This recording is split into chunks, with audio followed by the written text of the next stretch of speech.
નમસ્કાર વિદ્યાર્થી મિત્રો, વોકેશન એજ્યુકેશનની અંદર અલગ અલગ ટ્રેડ કાર્યરત છે, જેમાં તમે ધોરણ 10ની અંદર કન્ફ્યુઝ થતા હશો કે એક્ઝામમાં કેવા પ્રશ્નો પૂછાશે અને કઈ રીતનું પેપર આવશે.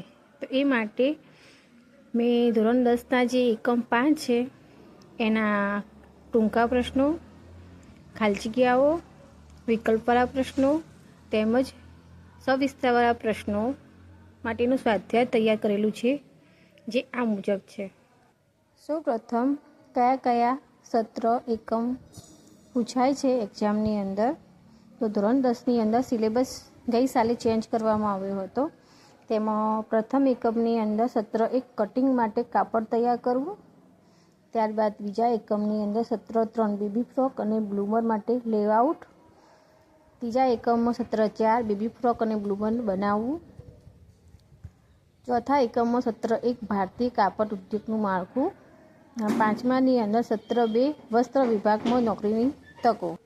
તો વિદ્યાર્થી મિત્રો, આપણે સૌપ્રથમ એકમ 1 વિશે જાણીશું, જે મેં સ્વાધ્યાય ઓલરેડી જવાબ સાથે તૈયાર કરેલા છે.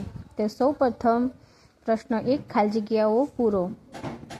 જેમાં એક કાપડમાં જેમાં ક્રોસવાઇઝ યાર્ન જમણા કોણ પર ચાલે છે તે ખાલી જગ્યા છે.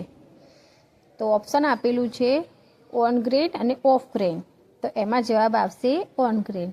ત્યારબાદ બીજી ખાલી જગ્યામાં ખાલી જગ્યા સઘન રીતે વણેલું અને લગભગ અડધો ઇંચ પહોળું છે. તેમાં ઓપ્શન છે ગ્રેન અને સેલ્વેજ. તો જવાબમાં આવશે સેલ્વેજ.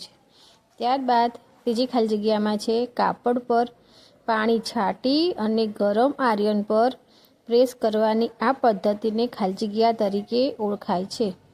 તો ઓપ્શનમાં આપ્યું છે સ્ટ્રીમ પ્રેસ અને નિમજ્જન પદ્ધતિ.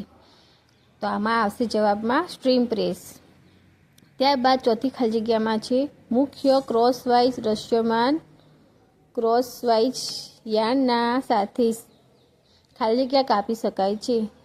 તો એમાં જવાબ આવશે ઓપ્શન છે ઊભા અને સીધા. તો જવાબ આવશે સીધા.